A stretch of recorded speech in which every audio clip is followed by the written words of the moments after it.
Some people are very sensitive, and yes, they could say, oh, you must be working on my shoulder, or you must be working on my back because I can feel something there. If we can get everybody to look at page 4 on the handout, this is the basic theory that people work on when we're explaining how reflexology works, and it's called the zone theory. So the zones run down the body, and so the big toe on the foot is also the same as the thumb on the hand, and then we go up to the head. So there are 5 zones in each side of the body, making a total of 10 zones. Okay. And this is where I think reflexology is so marvelous. On illustration 2, we can see that the organs are superimposed on top of that. Now, we have so many health issues now that don't just affect one system.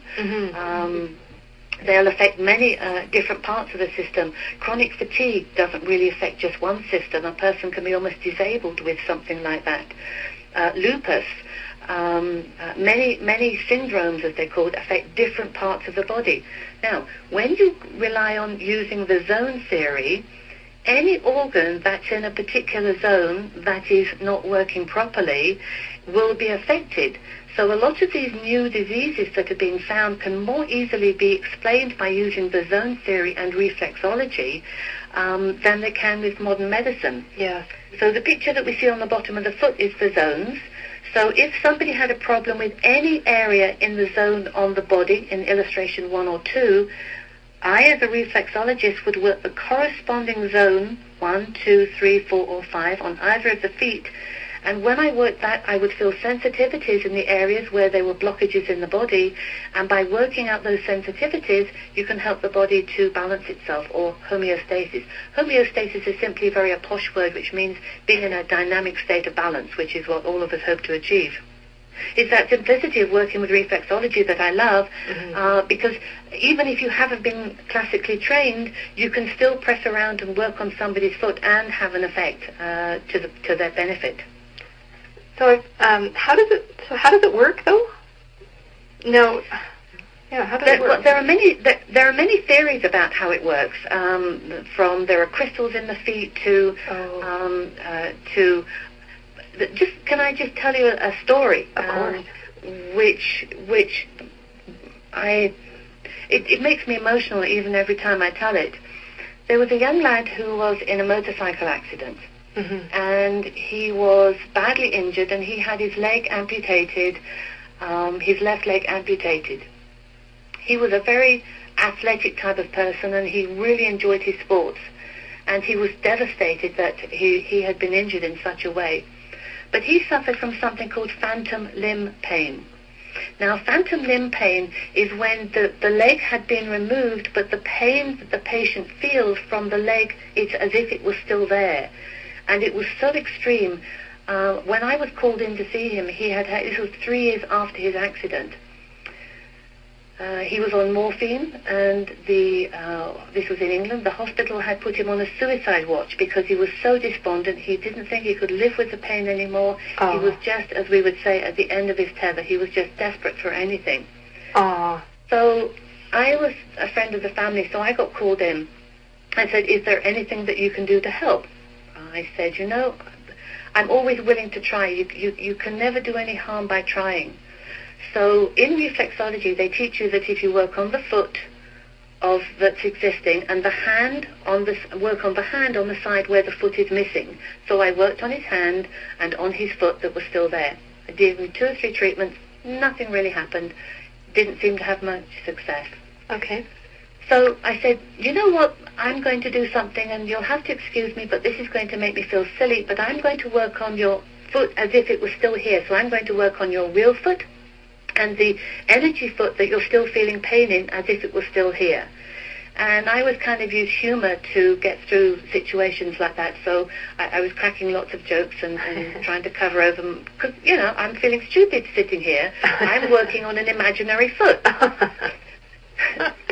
So I did the real foot, and I talked as I did my way through it. So now I'm working on the toe, and the toe represents the head, and now I'm working on the upper part of the foot, which represents your upper body, and then I'm working on the stomach reflexes, and I'm working on... So I talked all my way through the foot that was there. Yes. Then I went and I said, now I'm going to work on your other foot. And I said, and so I did it exactly the same movements on my hand. This time I'm actually doing it in the air, but I taught my way through it. And I spent a lot of time there, and I have to say I felt so stupid. But when I finished, I put both my hands on his feet, and I said, there, how was that then? And I sat waiting either for him to laugh or make some comment. And he said, my foot doesn't hurt anymore. And I said, oh, good, fine. Anything else I can do for you? And I got up and I walked out. I got out of the door and I leapt up and down like a little child. I mean, I was so ecstatic that I'd had a result, and a result beyond my wildest dreams. Bearing in mind that I wasn't working on his foot at all. I was just working on the area where his foot would have been.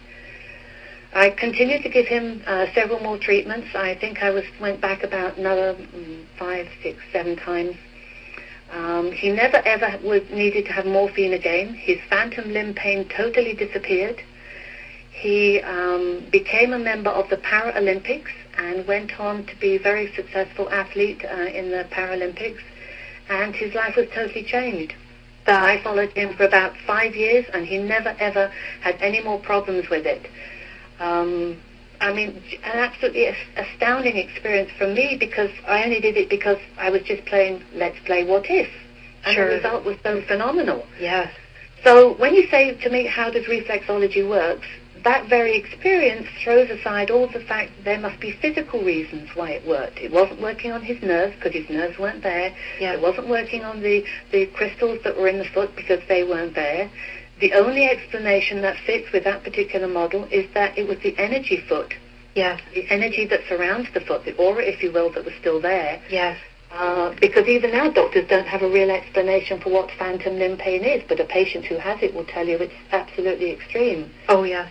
So, the energy explanation seems to fit very well with that, and I tell you, it changed his life, and that's why I do that. That's what this is all about, making a difference in people's lives and possibly saving his life. Oh, absolutely.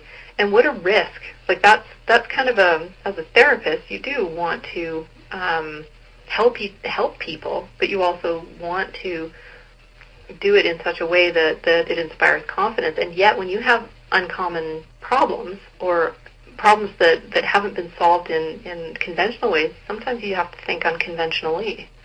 And I think absolutely. And the worst outcome was that I would look stupid. And, that wouldn't have been the first time in my life. I was okay with that. The worst outcome was that I would look stupid, and the best possible outcome was that I would make a difference in his life. Yes. And whether you believe in luck or not, the outcome was the best possible outcome in that he's alive and well and living an active life, which conventional medicine had said he would not have.